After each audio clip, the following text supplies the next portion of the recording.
Hello and welcome to Dark Night Healing. My name is Julie. Today I want to talk to you about friends and how my viewpoint on friends and family is changing currently in this healing part of my life. But first, I want to do a little bit of a shout out to 4 special people. To Wanda, hello bestie, I love you. You've been a big help to me and supporter of me, and I really appreciate you. Shannon, I got your message. Thank you so much.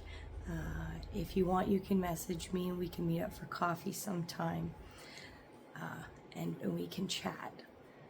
But yes, my hubby did pass on that message that you've been watching and that you love me and everything's great. We can do coffee sometime.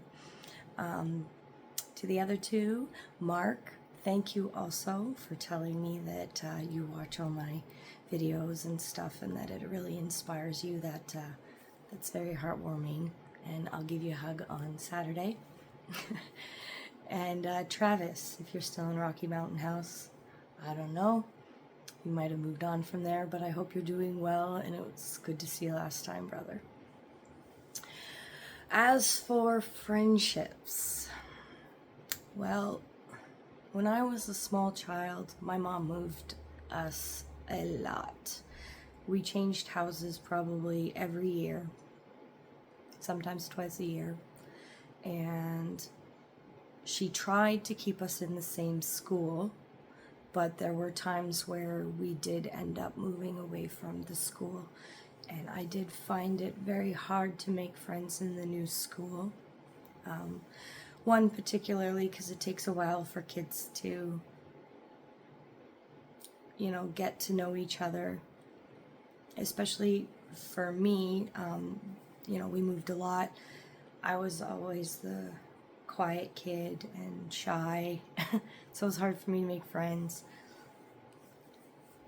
And I got picked on a lot and bullied, and so I really liked coming back to this one school, even though when I hit junior high and all the girls I had known since I was 6 all became really mean to me.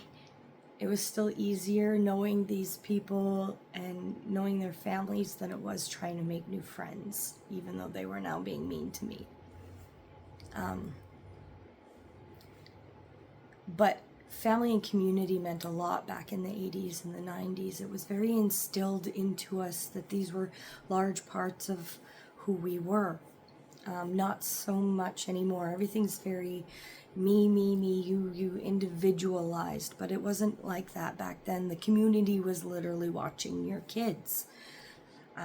You would whistle for your kids to come home, or the street lights would come on, or, the 10 o'clock messages, do you know where your kids are, would come on. It was a really different time than it is now. And so friends were very important. And so I always wanted to be the one with all the friends, and it caused me great anxiety. And I used to get really upset when people would have an issue or a problem with me or didn't like me. I would have to know why so I could fix it. I just didn't want people to have a bad opinion of me. Now, a lot of that was a mask for what was going on at home, of course, because of the abuse and the alcoholism and all that was going on home. So, I just smiled all the time and tried to make everyone around me comfortable and happy, and, that gave me some self-worth. And I spent a lot of time in my room otherwise. I would go to school and I would spend a lot of time in my room. And when I got to junior high, I did find a couple really good friends that I trusted and that came to my house. And one of them, even now, I'm still friends with. Yeah. But for the most part, friends came in and went for me. I just struggled. Even my one daughter recently said, "Oh, you've got some friends. That's nice to hear, Mom, because you've always struggled with that." That's kind of hard to take, but it is the truth. Even again, though, so I'm having struggles here too. The thing is that I'm an empath, and people aren't truthful or honest for the most part, and about everything. Like, people like to hide things, and they think that no one can tell. Well, that isn't true. An empath, or in the human design, a projector, can easily feel the lie. We can feel the vibration. It affects us to our very core. But we won't say anything because you know that you're lying. So there's no reason for us to have that conversation. Half-truth is a lie. Not telling someone all the information is a lie. If you ask me to be honest with you, or tell you something, I will ask you if you want me to be honest. If I think it's serious enough, because I will tell you the truth. I don't mince my words, and I don't nitpick, and I don't play narratives, and I don't tell one group of people one thing, and I don't tell another group people other things, and I don't keep my lives separate. I don't have a work group that know nothing that's going on. My life is all together. It's not compartmentalized. I compartmentalize my feelings so that I can work with everyone else. That's the only thing that gets compartmentalized. My life is one fluid thing.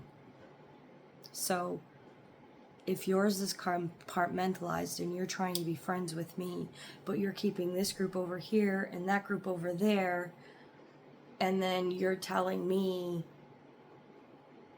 well, everything's fine, but this group says it's not fine, and that group says it's not, thinks it's fine, but they're, you can't play these games with me. I feel this. And a lot of my friends now, I wouldn't necessarily consider them friends as in the best friend kind of form. There's very few people that come or have been to my house over the last 20 years. A lot of them don't even come over anymore, and those relationships have pretty much ended. And I've been a lot more stricter about what I allow into my living space, because as a projector, my living space is a reflection of myself. I don't invite negative energies or negative energy patterns into that. I keep it quite safe, and people who do come here feel safe here and protected, and that's how I want it. So I do have a few select friends that come to my home, and I have in the past, and I'll stress this, in the past, invited all of my friends to come to my home as soon as I met them. This is not something I'm doing anymore. The reason being is that, one, they've never even taken up the invitation. And two, I'm starting to protect myself more. I don't need these friendships like I used to. I've let go of that. I've become a lot more comfortable being alone. Even though I always liked being alone and spending time by myself, and it was something necessary that I needed, I always wanted to have people around me, and that was part of my upbringing, though. There was always people coming and going with my mom, and my uncles, they constantly in and out, in and out. Like, it was just what I was used to. So now that I have calmed my nervous system, I'm not in flight or flight anymore, I'm able to see that that's not me. I didn't like that life of not knowing when people were just going to show up. I like getting a phone call and saying, hey, I'm coming over, even if it's, 5 minutes ahead of schedule. I get that thing. I don't have to have anxiety that someone's coming over that I just don't want to deal with today. So I'm not really inviting people to my home anymore. And those who I mainly see when I'm at my workplace or in my bar, while they are my friends, in a sense, they're more acquaintance, I guess. Because I don't have all the nitty-gritty details.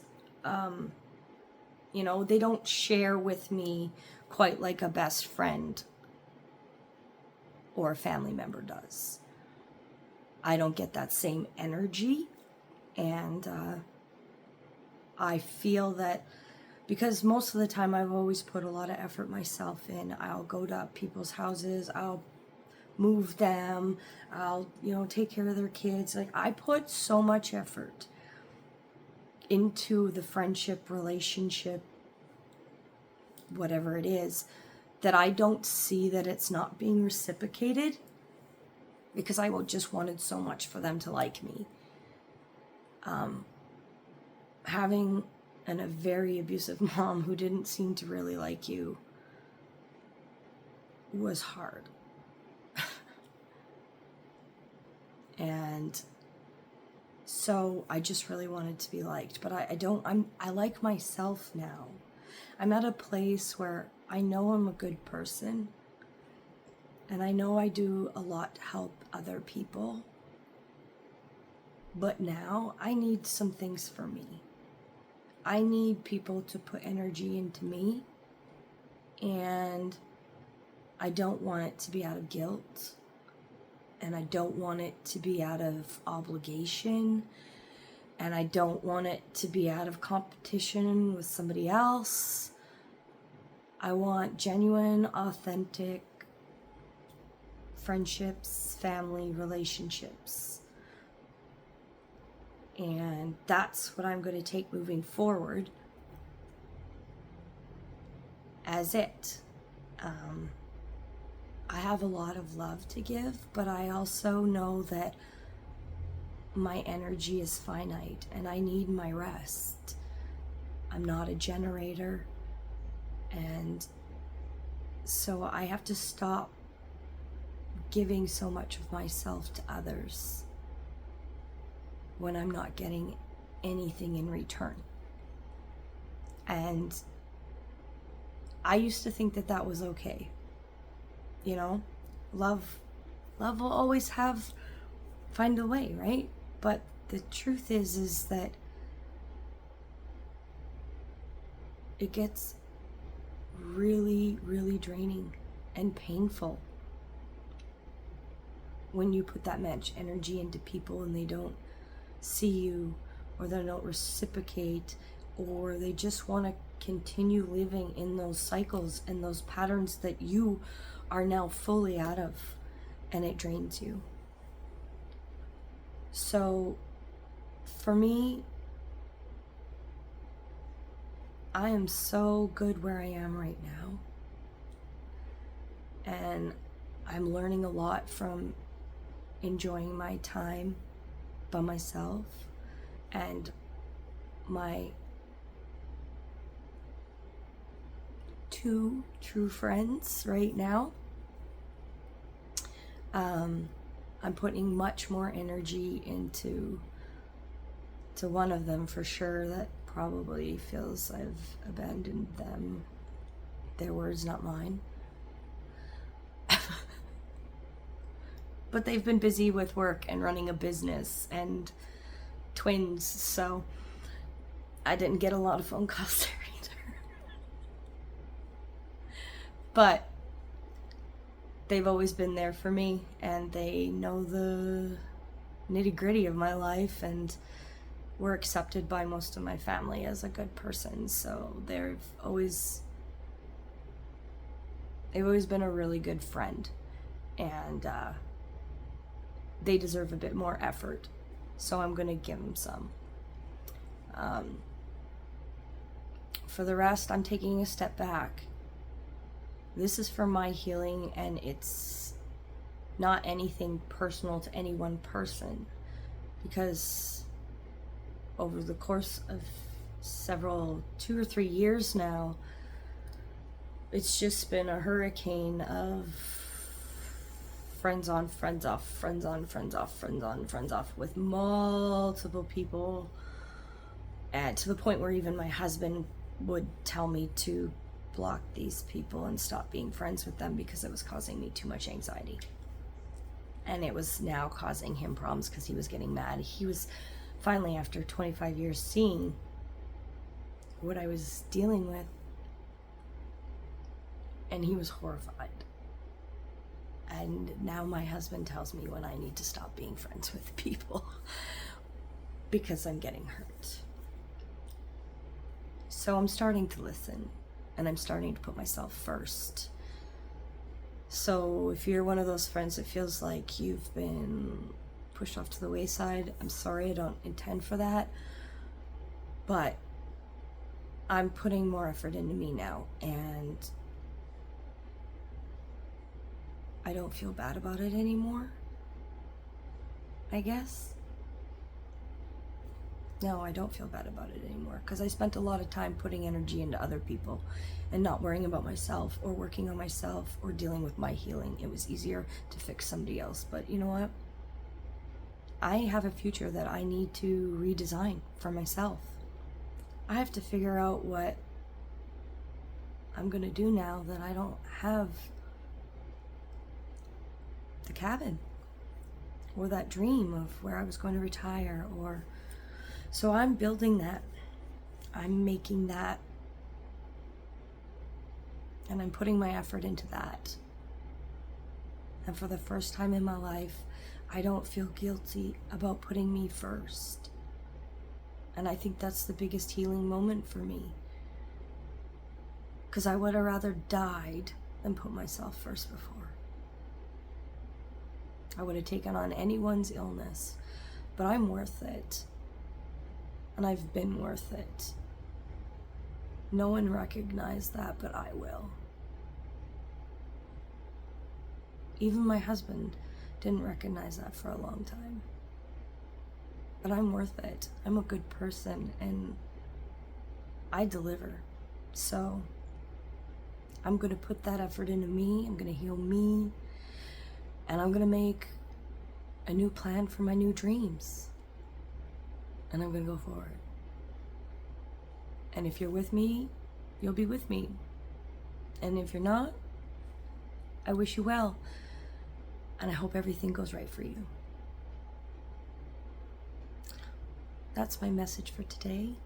Thank you so much for joining me.